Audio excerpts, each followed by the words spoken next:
क्या लगता है 2024 में विपक्ष एकजुट हो पाएगा, मोदी को टक्कर दे पाएंगे? देखिए 2024 के चुनाव के पहले जो हमने 9 अगस्त 2022 को बिहार में सत्ता परिवर्तन किया और देश को हमने संदेश दिया कि अगर विपक्षी दल एक हो जाए तो भारतीय जनता पार्टी को परास्त किया जा सकता है। इसको देश ने सुना है और हमने नफरत के खिलाफ जो मोहब्बत की राजनीति को आयाम दिया वो अब आकार लेने लगा। स्पष्ट नरेंद्र मोदी जो स्वयं कहा करते थे कि अगर हम जनता के सवालों पर खरे नहीं उतरे तो हम झोला उठा करके चल देंगे, लेकिन वो झोला तो नहीं उठाए, देश की जनता को ज़रूर झोला थमा दिया है।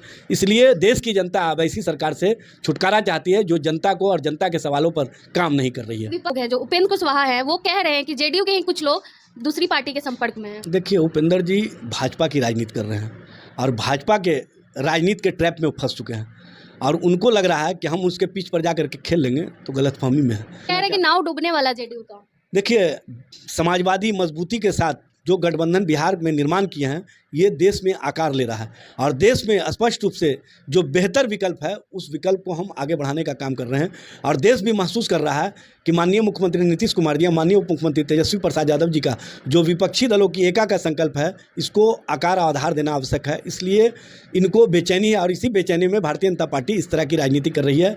भारतीय जनता पार्टी को ये बात पता है कि बिहार से जो परिवर्तन का संकेत निकला है ये राष्ट्र ने महसूस किया और राष्ट्रीय स्तर पर भी 2014 वाले 2024 में वापस नहीं आएंगे। आगामी लोकसभा चुनाव को लेकर सियासत गर्म हो चुकी है। बिहार के मुख्यमंत्री नीतीश कुमार और डिप्टी सीएम तेजस्वी यादव आज ममता बनर्जी से मुलाकात करने पश्चिम बंगाल गए थे। इसके बाद वो शाम को लखनऊ जाएंगे और अखिलेश यादव से मुलाकात करेंगे। आपको बता दें इससे पहले वो राहुल गांधी और दिल्ली के सीएम अरविंद केजरीवाल से भी मुलाकात कर चुके हैं।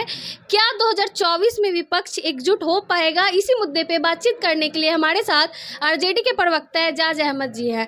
सर आज ममता बनर्जी से मुलाकात की है डिप्टी सीएम और सीएम, क्या लगता है 2024 में विपक्ष एकजुट हो पाएगा, मोदी को टक्कर दे पाएंगे? देखिए 2024 के चुनाव के पहले जो हमने 9 अगस्त 2022 को बिहार में सत्ता परिवर्तन किया और देश को हमने संदेश दिया कि अगर विपक्षी दल एक हो जाए तो भारतीय जनता पार्टी को परास्त किया जा सकता है। इसको देश ने सुना है और हमने नफरत के खिलाफ जो मोहब्बत की राजनीति को आयाम दिया वो अब आकार लेने लगा। स्पष्ट रूप से दिख रहा है जिस तरह से विपक्षी दलों की एका का संकल्प लेकर के हम आगे बढ़ रहे हैं।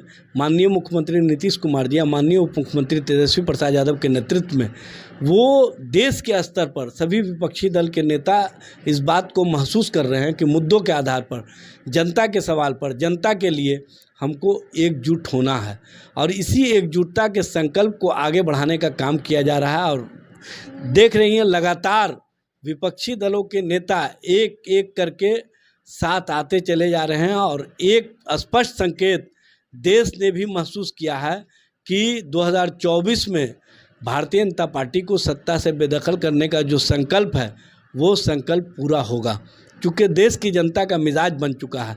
मुद्दों के आधार पर हम जनता के बीच में जा रहे हैं, जनता को बताने का काम कर रहे हैं। महंगाई के सवाल पर, भ्रष्टाचार के सवाल पर, रोजगार के सवाल पर, जिस तरह से भाजपा शासित राज्यों में महिलाओं पर अत्याचार की घटनाओं में वृद्धि हुई उस सवाल पर, और जिस तरह से एजेंसियों का इस्तेमाल केंद्र के द्वारा की जा रही है उन सवालों पर, और साथ ही साथ हमारे दो की जो राजनीति भारतीय जनता पार्टी के द्वारा चलाई जा रही है, गरीबों को जो 84 करोड़ के करीब बीपीएल के लोग हैं उनको 2 किलो गेहूं और 2 किलो चावल के लिए लाइन में खड़ा करवा दिया है नरेंद्र मोदी छाप झोला लेकर के। इससे ही स्पष्ट होता है कि नरेंद्र मोदी जो स्वयं कहा करते थे कि अगर हम जनता के सवालों पर खरे नहीं उतरे तो हम झोला उठा करके चल देंगे, लेकिन वो झोला तो नहीं उठाए, देश की जनता को ज़रूर झोला थमा दिए हैं। इसलिए देश की जनता अब ऐसी सरकार से छुटकारा चाहती है जो जनता को और जनता के सवालों पर काम नहीं कर रही है। विपक्ष को एकजुट करने में लगे हुए सीएम नीतीश, लेकिन जो उनके पार्टी के लोग हैं, जो उपेंद्र कुशवाहा है, वो कह रहे हैं कि जेडीयू के ही कुछ लोग दूसरी पार्टी के संपर्क में हैं। देखिए उपेंद्र जी भाजपा की राजनीति कर रहे हैं और भाजपा के राजनीति के ट्रैप में फंस चुके हैं और उनको लग रहा है कि हम उसके पीछ पर जा कर के खेल लेंगे तो गलतफहमी में है। भारतीय जनता पार्टी सिर्फ इस्तेमाल करो और फेंक दो की नीति अपनाती है।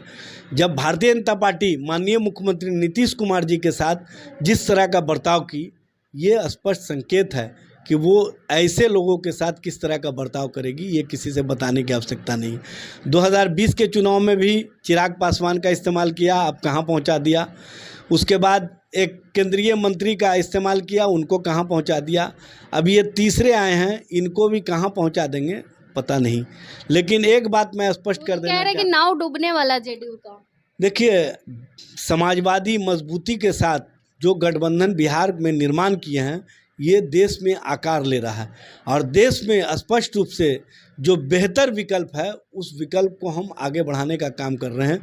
और देश भी महसूस कर रहा है कि माननीय मुख्यमंत्री नीतीश कुमार जी या माननीय उप मुख्यमंत्री तेजस्वी प्रसाद यादव जी का जो विपक्षी दलों की एका का संकल्प है, इसको आकार और आधार देना आवश्यक है। इसलिए इनको बेचैनी है और इसी बेचैनी में भारतीय जनता पार्टी इस तरह की राजनीति कर रही है।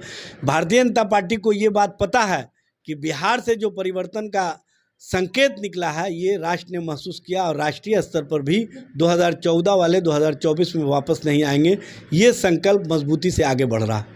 आखिरी सवाल, कल बिहार पुलिस के ट्विटर अकाउंट से एक गाना शेयर किया गया था, लिंक था यूट्यूब पे, जिसमें पीएम मोदी की तारीफ में वो वीडियो था, जिसको हटा दिया गया। उसको लेके सुशील कुमार मोदी है, वो कह रहे हैं कि क्या पीएम मोदी का गुणगान करना अपराध है, जो महागठबंधन की सरकार इस पे उसको डिलीट करवा देती है, फिर उस पर कार्रवाई भी होती है। देखिए, इसको हम सुने नहीं हैं, लेकिन एक बात मैं बता देता हूँ, जो गाइडलाइंस है उस गाइडलाइंस में किसी भी पार्टी का या किसी भी नेता का कोई भी गुणगान अपने ट्विटर अकाउंट से या फेसबुक अकाउंट से नहीं किया जा सकता है। ये जो सामान्य प्रक्रिया है, जो नियमावली है, उसके तहत होता है। तो सुशील कुमार मोदी क्यों भड़के? देखिए, सुशील मोदी जी किस तरह की बात करते हैं, कभी वो उसका विरोध करेंगे, कभी वो समर्थन करेंगे। जो उनको सूट करता है उस तरह की राजनीति करते हैं।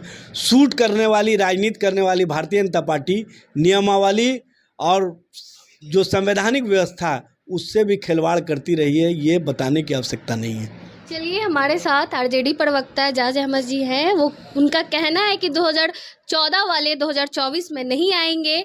और आपको बता दें कि लोकसभा चुनाव को लेकर नीतीश कुमार ने कमर कस ली है। लगातार वो विपक्षी नेताओं से मुलाकात कर रहे हैं और वहीं दूसरी तरफ बीजेपी की तरफ से लगातार सुशासन और कानून व्यवस्था को लेकर नीतीश सरकार पे हमला भी बोला जा रहा है। बाकी आपकी क्या है प्रतिक्रिया, कमेंट करके ज़रूर बताएं। धन्यवाद।